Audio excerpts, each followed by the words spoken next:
बेटी की शादी की है, प्लाट की रजिस्ट्री नहीं। ललिता जी फटाफट अपने कमरे में आईं और मनोहर जी को जगाया। मनोहर जी हड़बड़ाकर उठे। उठते से ही घड़ी की तरफ देखा तो अभी तो सुबह के 7 बज रहे थे। जैसे तैसे अपनी आंखों को मलते हुए मनोहर जी ललिता जी से बोले, अरे आज तुमको क्या हो गया है? तुमसे कहकर सोया था ना कि मुझे जल्दी मत उठाना।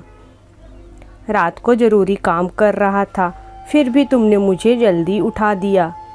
तुम्हें पता है ना, जब मेरी नींद पूरी नहीं होती है तो दिन भर मैं परेशान होता हूँ। अब पूरे दिन मुझे परेशान होना पड़ेगा। उनकी बात सुनकर ललिता जी घबराती हुई बोली, अरे आपको आपकी नींद की पड़ी है, जल्दी उठो, रचना के ससुराल से फ़ोन आया है। रचना का नाम सुनते ही मनोहर जी की आंखों से जैसे नींद एकदम से ही भागी हो। क्यों, क्या हो गया? इतनी सुबह सुबह फ़ोन कैसे आया? सब कुछ ठीक तो है ना? अजी कुछ भी ठीक नहीं है। दामाद जी ने हमें वहाँ बुलाया है। पता नहीं क्या बात हो गई। पूछा भी लेकिन कोई जवाब ही नहीं दिया। एक बार आप फ़ोन करके पूछो तो। ललिता जी ने मनोहर जी का फ़ोन उनके हाथ में देते हुए कहा। मनोहर जी ने भी फटाफट फ़ोन लिया और अपने दामाद मयंक को फ़ोन लगा दिया, लेकिन मयंक ने फ़ोन उठाया ही नहीं। 2-3 बार मनोहर जी ने फ़ोन किया, पर मयंक का रिस्पांस न देखकर उन्हें चिंता होने लगी। आखिर पलंग से खड़े होते हुए बोले, पता नहीं क्या बात हो गई है, दामाद जी तो फ़ोन ही नहीं उठा रहे हैं। तुम जल्दी से तैयार हो जाओ, हम थोड़ी देर में ही निकलते हैं।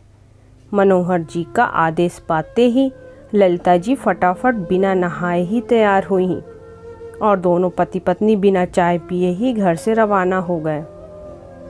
अभी 2 महीने पहले ही तो रचना की शादी मयंक के साथ की थी। अपनी तरफ से सब कुछ देखभाल कर ही ये रिश्ता किया था। मयंक आज के ज़माने का पढ़ा लिखा समझदार लड़का है। वही रचना भी पढ़ी लिखी संस्कारी लड़की है। परिवार के साथ मिलजुल कर रहने पर विश्वास करती है। घर में सास वंदना जी हैं, जेठ जेठानी भी हैं, लेकिन वो तो बाहर रहते हैं। हाँ, ये अलग बात है कि पग फेरे के बाद से अभी तक वो मायके नहीं आई। 2-3 बार उससे मिलने की सोचकर फ़ोन किया तो समधन जी ने कहा कि आज तो इन लोगों के घूमने का प्रोग्राम है। दोनों हमेशा चुप कर रह जाते, यह सोचकर कि बेटी तो अपने ससुराल में खुश है। फिर ऐसा अचानक उनके घर में क्या हो गया कि मयंक ने उन्हें फ़ोन करके इतनी सुबह ही बुला लिया। दोनों पति पत्नी रास्ते भर कयास लगाते हुए रचना के ससुराल पहुँचे, जो कि आधे घंटे की दूरी पर ही था। वहाँ पहुंचकर देखा तो दरवाज़ा खुला हुआ था, पर ऐसे कैसे अंदर जा सकते थे, इसलिए डोरबेल बजाई। तभी अंदर से वंदना जी की आवाज़ आई, अंदर आ जाइए आप लोग, हम आप ही का इंतज़ार कर रहे हैं। आवाज़ सुनकर मनोहर जी ने ललिता जी की तरफ देखा और फिर दोनों अंदर चले आए। देखा तो वंदना जी और मयंक सोफे पर बैठे हुए थे। वहीं रचना नज़र नहीं आ रही थी। उन्होंने इधर उधर देखा तो वंदना जी बोली, उसे बुला रहे हैं अभी, पहले आप बैठिए, हमें आपसे ज़रूरी बात करनी है। मनोहर जी और ललिता जी आकर सोफे पर बैठ गए। मनोहर जी ने मयंक की तरफ देखा तो वो शायद गुस्से में था। ना कोई पैर छूना, ना ही कोई प्रणाम। उन्हें बड़ी हैरानी हुई। मन ही मन उधेड़बुन चल रही थी कि आखिर हुआ क्या है। यही स्थिति ललिता जी की भी थी। आखिर मनोहर जी ने बोलना शुरू किया, क्या बात है समधन जी, आपने इतनी सुबह सुबह क्यों बुलाया, क्या बात हो गई? उनकी बात सुनकर वंदना जी मुँह बिगाड़ते हुए बोली, ये तो आप अपनी बेटी से पूछिए, उसे अपने ससुराल में रहना है या नहीं। उनकी बात सुनकर ललिता जी घबरा गई और अपने सीने पर हाथ रखते हुए बोली, ऐसा क्या हो गया समधन जी, रचना ने कुछ कह दिया क्या? अगर कोई गलती हो गई हो तो अपनी ही बेटी समझकर माफ़ कर दीजिए। माफ़ करना समधन जी, अगर मेरी बेटी ऐसी गलती करे तो मैं उसकी टांगें तोड़ दूँ। ये तो आपने अपनी बेटी को सिर चढ़ा रखा है, अपनी गलती मानने की जगह उसने आपको फ़ोन लगा दिया। वंदना जी कुछ सुनने को तैयार ही नहीं हुई। बिना पूरी बात बताए ही बस अपने मन की भड़ास निकाले जा रही थी। वही मनोहर जी और ललिता जी सोच रहे थे कि आखिर रचना ने उन्हें फ़ोन कब किया। ललिता जी ने मयंक की तरफ देखा, लेकिन वो अभी भी कुछ नहीं बोल रहा था। इतने में मनोहर जी वंदना जी से बोले, पर समधन जी, आप बताएंगी भी कि क्या हुआ है? आखिर रचना ने ऐसा क्या कर दिया? और आप रचना को बुलाइए, उसके सामने ही बात होगी। क्या सिखाया है आपने उसे? बस मेरे पल्ले से बांध दिया उसको, मेरी पूरी ज़िंदगी बर्बाद कर दी। ऐसी औरत जिसे अपने पति की भावनाओं का कोई ख्याल ही नहीं है। अब तो मयंक बीच में ही बोल पड़ा। उसे यूं चिल्लाते देखकर मनोहर जी भी खड़े हो गए। इतने में रचना भी कमरे में से निकलकर बाहर आ गई। रचना को देखते ही ललिता जी की चीख निकल गई। उसके चेहरे पर चोट के निशान थे। साफ पता चल रहा था कि उसे मारा गया है। रचना, क्या हुआ तुझे? ये चोट के निशान कैसे? क्या किया है तेरे साथ इन लोगों ने? ललिता जी लगभग रोती हुई रचना की तरफ दौड़ी और उसे अपनी बाहों में भरकर बोली। रचना को इस तरह देखकर एक बार तो मनोहर जी का कलेजा भी मुंह को आ गया, पर फिर हिम्मत करते हुए वो मयंक से बोले, क्या किया आप लोगों ने मेरी बेटी के साथ? अरे, पति के होते गैर मर्दों से बात करेगी तो ऐसा ही होगा। ऐसी औरतों को इसी तरह कंट्रोल में किया जाता है। मयंक के जवाब देने से पहले वंदना जी बीच में बोल पड़ी। उनकी बात सुनते ही मनोहर जी और ललिता जी सकते में आ गए। उन्होंने रचना की तरफ देखा तो रचना ने रोते हुए बताया, पापा, आपका ये दामाद पागल है। देखिए किस तरह से मारा है मुझे। मैं किसी से, चाहे वो औरत हो या मर्द हो, थोड़ा सा भी हंस बोल क्या लूँ, मुझे मारने पर आमादा हो जाता है। घर की छत या बालकनी में भी अकेली खड़ी हो गई तो 10 बातें सुनाता है। सबके सामने ही थप्पड़ तक लगा देता है। पग फेरे की रस्म के बाद जब भैया वापस शहर जा रहे थे तो मुझसे मिलने आए थे, तब भी इन्होंने मुझे थप्पड़ मारा था। यह कहकर कि यह आदमी यहाँ क्या करने आया है। उसकी बात सुनकर ललिता जी ने कहा, तुम 2 महीने से ये सब क्यों झेलती रही? पहले क्यों नहीं बताया? कैसे बताती माँ? इन लोगों ने मेरा मोबाइल तक अपने पास रख लिया। जब आप लोगों का फ़ोन आता तब ये लोग मेरे आसपास ही होते हैं। मुझे बिल्कुल अकेला नहीं छोड़ते कि कहीं मैं आपको बता ना दूँ। यहाँ तक कि मुझे मायके तक नहीं आने देते, और मम्मी जी इसमें भी अपने बेटे का ही साथ देती हैं।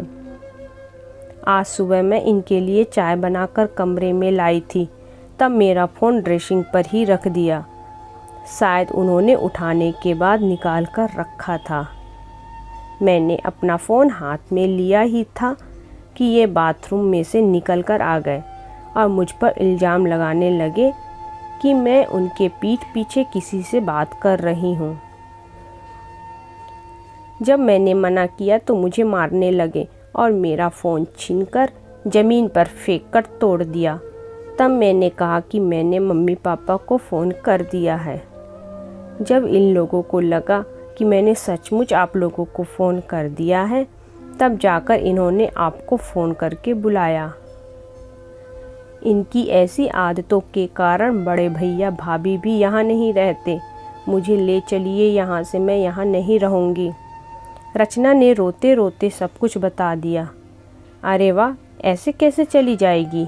अब तुम इस घर की बहू हो, हमारी मर्जी के बिना बाहर कदम भी नहीं रखेगी। वंदना जी बीच में ही बोली, बस कीजिए समधन जी, बहुत बोल लिया आपने। जब आप हमारे सामने ही इतना कुछ बोल रहे हैं तो पीठ पीछे तो पता नहीं क्या क्या करते होंगे। और अब क्या इजाज़त लेना बाकी रह गया? ललिता जी बोली, अगर इसने घर के बाहर कदम रखा तो इसके लिए इस घर के दरवाजे हमेशा हमेशा के लिए बंद हो जाएंगे। फिर अपने घर में बिठाए रखना अपनी बेटी को। अब की बार मयंक ने ललिता जी को उंगली दिखाते हुए ये बात बोली। मनोहर जी बिल्कुल भी इस बात को बर्दाश्त नहीं कर पाए। खबरदार, इतनी देर से बर्दाश्त कर रहे हैं तो इसका मतलब यह नहीं कि हमें बोलना नहीं आता। अपनी इस उंगली को अपनी मुट्ठी में ही समेट लो। जब तुम अपनी सास से इस तरह से बात कर रहे हो तो तुम किस काबिल होगे, सब पता चल रहा है। तुम्हारी हिम्मत कैसे हुई मेरी बेटी पर हाथ उठाने की? मनोहर जी ने कहा तो मयंक गुस्से से उनकी तरफ देखकर बोला, ये मेरी पत्नी है, मेरी शादी हुई है इसके साथ और आपने खुद कन्यादान किया था। अब मैं उसके साथ कुछ भी करूं, आप होते कौन हैं बोलने वाले? जैसे एक प्लाट की रजिस्ट्री हो जाने पर उसका मालिकाना हक बदल जाता है, वैसे ही एक लड़की की शादी होते ही उसके हकदार बदल जाते हैं। अब आपकी बेटी पर से मेरा अधिकार है। आपका काम शादी से पहले तक का था। अब आपको हमारे बीच बोलने की कोई ज़रूरत नहीं है, मयंक ने बड़ी बेशर्मी के साथ कहा। सुनकर मनोहर जी को भी गुस्सा आ गया और वो चिल्लाते हुए बोले, शादी की है हमने हमारी बेटी की, बेची नहीं है। शादी के बाद भी वो बेटी है मेरी, कोई प्लाट नहीं है जिससे शादी करते ही तुमने मालिकाना हक मिल गया। एक औरत में और एक प्लाट में फ़र्क होता है। कितनी गंदी सोच है तुम्हारी। अफसोस होता है मुझे कि मैंने तुम्हें अपनी बेटी के लायक समझा, पर मैं यह भूल गया था कि 2-3 मुलाकात के अंदर ही गंदगी नहीं दिखती, सिर्फ वही दिखता है जो सामने पेश किया जाता है। और तुमसे अपनी बेटी की शादी करवा दी। अब मेरी बेटी इस घर में एक पल नहीं रहेगी। मनोहर जी भी लगभग चिल्लाते हुए बोले। गुस्से में ही वो अपनी बेटी को लेकर वहाँ से रवाना हो गए। सबसे पहले वो रचना को लेकर पुलिस स्टेशन पहुँचे। मयंक और वंदना जी के खिलाफ FIR करवाई। रचना की स्थिति देखकर पुलिस भी तुरंत एक्शन में आई और मयंक और वंदना जी को गिरफ्तार कर ले गई। कुछ दिनों के बाद तलाक के लिए अर्जी दे दी गई, जिससे जल्द ही रचना को तलाक भी मिल गया। धन्यवाद।